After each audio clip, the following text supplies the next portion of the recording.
Muita gente reclamou, muita gente chiou, mas acabou que teve Copa. E pra muitos foi a Copa das Copas. E falaram sobre um monte de coisa. Sobre a cerimônia de abertura que parecia aquelas festinhas de escola falida. O rebolado da Claudinha Leite, o sumiço do Fred, sobre a bunda do Hulk, a fofura do Davi Luiz, sobre aquela mordida do jogador do Uruguai, sobre as veias da Dilma, enfim, sobre um monte de coisa. Entre tantos comentários, o que eu achei mais relevante foi de um inglês, o comediante John William Oliver. Um pouco antes do Mundial, ele fez um vídeo no qual ele falava sobre os protestos que ocorreram aqui no Brasil por conta da Copa e também sobre uns podrezinhos da FIFA, que no final das contas foi quem mais lucrou com essa história, né? Fez o que quis aqui com a tal da lei da Copa e agora anda meio preocupada por conta das investigações da máfia dos ingressos. É, amigo, o buraco é bem mais embaixo. Eu confesso que todas essas polêmicas me fizeram ficar meio broxada com a Copa por um certo tempo. Durante a Copa das Confederações, vários amigos meus se machucaram por conta da repressão policial que rolou aqui no Rio durante as manifestações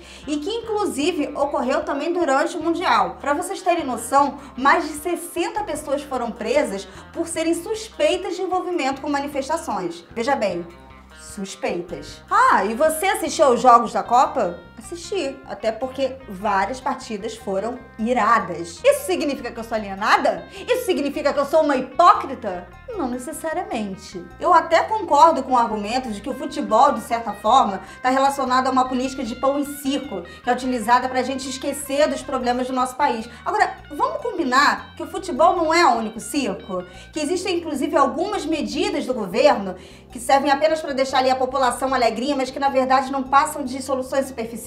Os problemas continuam ali? E outra, uma pessoa pode assistir partidas de futebol e ser antenada, e cumprir seus deveres, e votar de forma consciente. Não é porque eu acompanhei a Copa que eu vou votar no Ben 10 para governador e no Bob Esponja para presidente. Se bem que...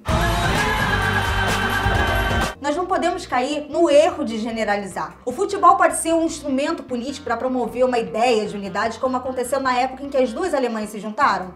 Pode. Ele pode ser uma forma de exaltar um discurso nacionalista, como aconteceu aqui no Brasil durante a ditadura militar?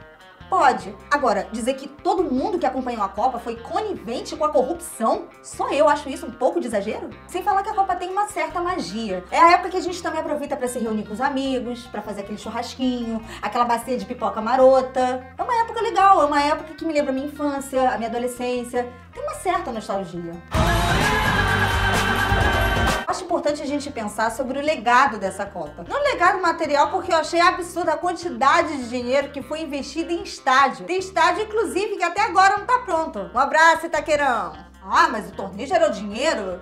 É, mas esse dinheiro foi pro bolso de quem? Provavelmente de quem já tinha um dinheirinho antes, né? E qual foi o legado? A constatação de que se nós continuarmos acomodados, tentando ignorar os nossos problemas e fingindo que não há necessidade de mudança, os resultados positivos que nós tanto esperamos não aparecerão tão cedo. Quem provou isso? A seleção da Alemanha, que estava na bad há algum tempo, mas teve a coragem de reinventar toda a sua estrutura de organização do futebol. Hoje existem regras para participar do campeonato nacional de lá. Um clube não pode, por exemplo, gastar uma fortuna num jogador de futebol e ficar devendo dinheiro para o governo, para os funcionários, para outros atletas. Eles têm que enviar 3 relatórios de prestações de conta para o governo durante o ano. Veja bem, 3. E se não estiver tudo ok, o que acontece? O clube perde pontos ou pode até ser suspenso. E outra, lá eles têm um programa muito legal de formação de atletas e de novos técnicos. Existem inclusive cartilhas ilustradas mostrando quais são os exercícios mais indicados para cada faixa etária.